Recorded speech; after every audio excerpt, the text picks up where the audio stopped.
Hi guys, કેમ છો બધા? હોપસો બધા મજામાં હશે. ગુડ ઇવનિંગ, જય શ્રી કૃષ્ણ. ગાઈસ, આજે એક ટોપિક મળ્યો છે મને.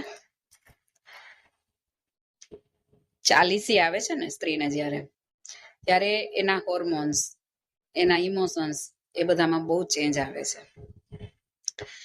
જ્યારે 40ની અંદર સ્ત્રી હોય છે ને ત્યારે કેવું હોય છે કે એને એક જાતના ઇમોશન હોય છે, આ કરી લઉં, તે કરી લઉં, અહીંયા પહોંચવું છે, ત્યાં પહોંચવું છે, બરાબર ને? પણ 40 પછી કેવું થાય છે કે જિંદગી એક લયમાં આવી જાય છે. સમજો કે સ્લો થોડી થાય છે, જે ભાગાદોડી છે એ થોડી ઓછી થાય છે. પછી અમુક સમય એવો આવે છે સ્ત્રીઓનો કે એ લોકોને એવું લાગે છે કે હવે આપણી પાસે ખાલી સમય છે તો ચાલો કંઈ એક્ટિવિટી કરીએ. આ એક્ટિવિટી કરે છે ને સ્ત્રીઓ ત્યારે એને આપણા કહેવાતા સમાજના લોકો, હાઈફાઈ આપણી જે સોસાયટી છે એ લોકો શું કહે છે ખબર છે?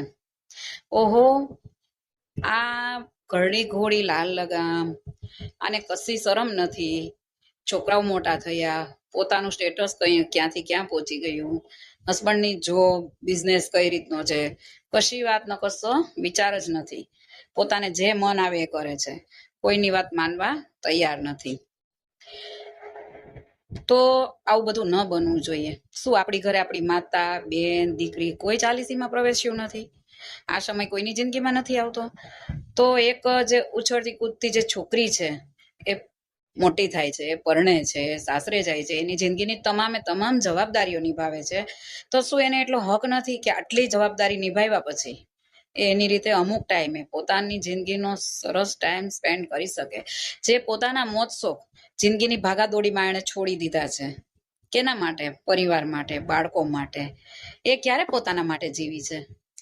કદાચ ક્યારેય નહીં. ખબર છે ને મિત્રો કે આપણે જ્યારે જમતા હોઈએ, આપણે નાના હોય ત્યારે આપણી મમ્મી, યુવાન થાય ત્યારે આપણી પત્ની, અને પછી જ્યારે આપણું ઘટપણ આવે ત્યારે આપણી વહુ, દીકરાની. બધા લોકો આપણા માટે કાયમ સેક્રિફાઈસ કરે છે.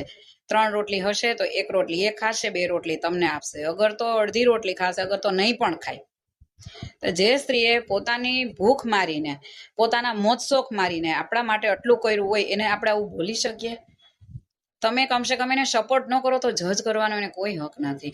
શું 40માં આવે એટલે જીવવાનું છોડી દેવું? તમને કેવું લાગે છે મિત્રો? હું તો એમ કહીશ કે 40 પછી જ જિંદગી ચાલુ થાય છે.